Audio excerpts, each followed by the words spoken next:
सिया ने बहुत सोच समझकर फैसला ले लिया था। अब जितना जल्दी हो सके अपने घर आंगन में लौटना ही होगा। इस फैसले के बाद उसका मन शांत हो गया और अतीत की सुखद यादों में खो गई। पापा सीए, मम्मी इंजीनियर और भैया एक कंपनी में एचआर और मैं पीएचडी कर रही थी। हम लोग दिल्ली के एक पॉश इलाके में रहते हैं। मल्टीनेशनल कंपनी में अच्छे पोस्ट पर कार्यरत संजय पापा को बहुत पसंद आया। मम्मी से राय विचार किया। दिल्ली सिया से सीधी मुंबई चली गई। संजय की पोस्टिंग मुंबई में थी। परिवार बिहार के एक छोटे शहर में रहता है। संजय के पापा स्कूल में प्रिंसिपल थे। रिटायरमेंट के बाद वहीं घर बना लिया। संजय का एक छोटा भाई और एक बहन है। दादी हैं। सब लोग एक साथ रहते हैं। सिया मुंबई रहेगी संजय के साथ। सिया संजय से पहली मुलाकात में ही बहुत प्रभावित हुई। खूबसूरत व्यक्तित्व, गंभीर और मृदुभाषी, एक नज़र में ही सिया को भा गया। धूमधाम से सिया की शादी हो गई। शादी के बाद सिया ससुराल आई। हंसमुख स्वभाव की सास, चुलबुली सी ननद और शर्मीला देवर सिया का बहुत ख्याल रखते। एक सप्ताह में सिया ने महसूस किया माँ किसी के आने पर सिया को दुपट्टे से सिर ढकने को कहती। सूट पहनने की छूट अगले दिन से ही मिल गई थी, जबकि आसपास की बहुएं इस छूट से भी वंचित थी। दादी भी सिया को अपने पास बिठाकर खूब बातें करती। सुबह नहाकर आती तो सास ननद दोनों मिलकर पीले रंग की साड़ी पहनाती और फिर मंडप में बिठाकर नाक से मांग तक पीला सिंदूर लगाती और सिया के पसंद की मिठाई आंचल में देती। अपना रूप देखकर सिया खुद ही लजा जाती। देवर चुपके से कभी पानी पूरी, कभी जलेबी समोसे लाकर सिया के कमरे में रख देता। 7 दिन कैसे बीत गए पता ही नहीं चला। नम आँखों से सबने जल्दी आने का वादा कर सिया को विदा किया। मुंबई में रहकर भी सिया को ससुराल बहुत याद आता। अभी चौका छुआई की रस्म भी बाकी थी, जिसे अगली बार आने पर पूरा करने की बात माँ ने कहा था। छोटी ननद सुबह की शादी नवंबर में थी और शादी के बाद सिया के ससुराल में उसका पहला छठ पर्व था। संजय ने सिया को पहले ही फ्लाइट से भेज दिया और खुद एक दिन पहले आकर सुबह की शादी के बाद जाने का प्लान किया था। सुबह सिया के साथ शादी की शॉपिंग करती। माँ एक दिन उन दोनों के साथ बाजार गई और सिया के पसंद से एक साड़ी और एक लहंगा चोली खरीदी। सिया ने बहुत मना किया। मेरी शादी की साड़ियाँ अभी वैसी ही नहीं पड़ी हैं, पर माँ कहाँ मानने वाली थी। छठ में नहा खा के दिन संजय आ गए। छठ पर्व को इतने करीब से सिया पहली बार देख रही थी, क्योंकि मम्मी करती नहीं थी और गांव हम लोग जाते नहीं थे। सुबह और सिया दोनों माँ की सहायता कर रही थी। देवर सुजीत, संजय और बाबूजी भी छठ पूजा की तैयारी में लगे थे।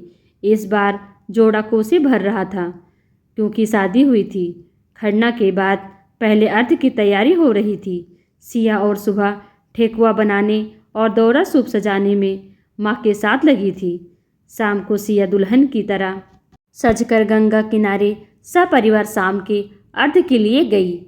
ये अलौकिक अनुभव था सिया के लिए। फिर कोसी भरा गया, गीत हुए। 3 बजे सुबह ही फिर सब लोग नहा धोकर गीत गाते गंगा किनारे गए। माँ पानी में खड़ी थी।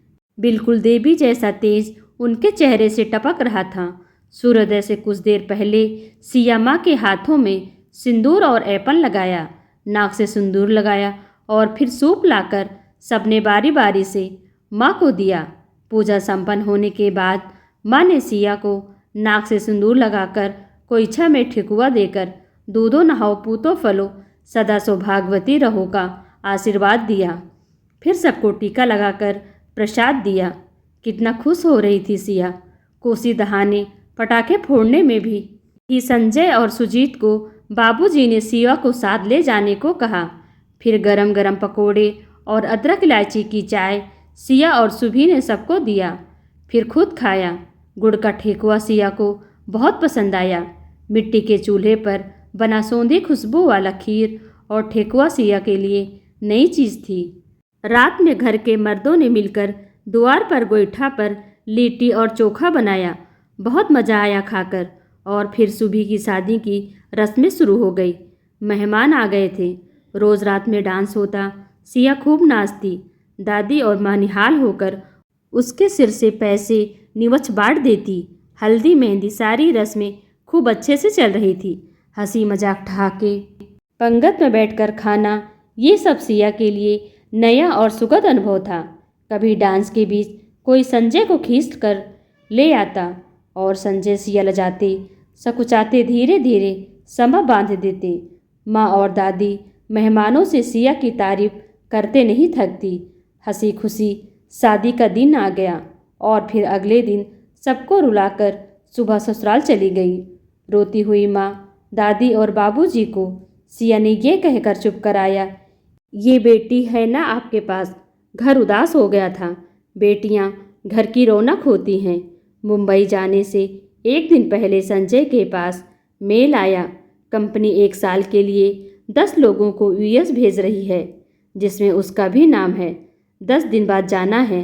संजय को इसका बहुत फ़ायदा मिलने वाला था। भविष्य में सिया खुश भी थी और दुखी भी। संजय के बिना 1 साल कैसे रहेगी। दिन तो कट जाएंगे पर रातें, ओह मम्मी ने सुना तो माथा पीट लिया। सिया को कहा, सीधे दिल्ली आ जाओ, पीएचडी का काम पूरा करो। कोई ज़रूरत नहीं ससुराल में रहने का। ना एसी है ना मॉल। छोटा शहर क्या कस्बा कहो। कभी तुझे गांव लेकर नहीं गई। सिया लाख समझाती, यहाँ मुझे बहुत अच्छा लगता है। अरे सिया, तू बहुत भोली है। मीठा मीठा बोलकर तुझसे सारे काम करवाएगी। तेरी सास सुबह भी नहीं है। मम्मी रोज़ ऐसी ही बातें करती। एक दिन स्पीकर ऑन कर बात कर रही थी। संजय सारी बातें सुन रहे थे। संजय ने कहा, सिया, अपनी मम्मी से बात कम किया करो। किसी को जज करो तो अपना दिमाग लगाया करो। एक तो संजय से जुदाई और मम्मी के खिलाफ संजय की बातें मुझे बर्दाश्त नहीं हुई। मैंने भी मम्मी की बात दोहरा दी। बिना पति का ससुराल और बिना माँ का मायका नहीं होता। एक बिस्तर पर साथ सोए संजय ने पलट कर फिर मेरी ओर नहीं देखा। अगले दिन मुझसे कहा, मुंबई जाने से पहले तुझे दिल्ली छोड़ते हुए जाऊंगा। तैयार रहना। जब तुम्हारी इच्छा हो तब फ़ोन करना। टिकट करवा दूंगा।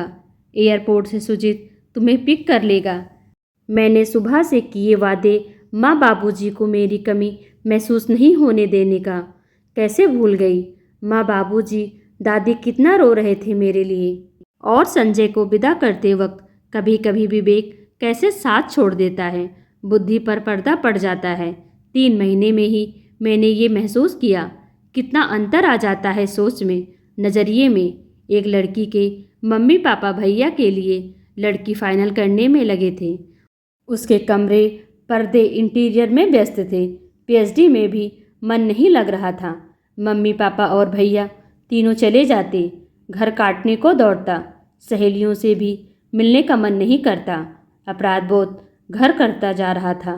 कितने भोले भाले लोग हैं मेरे ससुराल के। कितना प्यार दिया मुझे अपने घर आंगन में लौटना ही होगा। आज मैं ये महसूस कर रही थी। अपने घर आंगन से ज़्यादा सुकून, सुख और खुशी कहीं नहीं है। मम्मी पापा मेरे फैसले से हैरान हैं। मम्मी अपनी दलीलें दे रही हैं पर मैं अपने फैसले पर अडिग हूँ। पापा बेमन से एयरपोर्ट छोड़ने जा रहे हैं। कैब बुक कर घर पहुँच गई। बाबूजी गाड़ी की आवाज़ सुन बाहर आए। मुझे देखकर उनकी आंखें भर आई। माँ को आवाज़ दी। माँ, दादी, सुजीत सब बाहर आ गए। सिया आते ही माँ से लिपट गई। अब तुझे कहीं नहीं जाने दूंगी। सुबह गई तो संतोष कर लिया। तू तो है ना। दादी भी आंखें पोंछ रही थी। माँ, आप बहुत कमज़ोर लग रही हैं। बीमार थी क्या? अब तू आ गई है, सब हरा भरा हो जाएगा। मेरा घर आंगन मुस्कुरा उठा है। और रात में सुजीत ने वीडियो कॉल करके संजय को मुझे दिखाया तो संजय के उदास चेहरे पर मुस्कान खिल उठी। दोस्तों, यह कहानी आपको कैसी लगी? अपने विचार हमें कमेंट के द्वारा ज़रूर बताएं। वीडियो को लाइक कर चैनल को सब्सक्राइब कर लीजिए।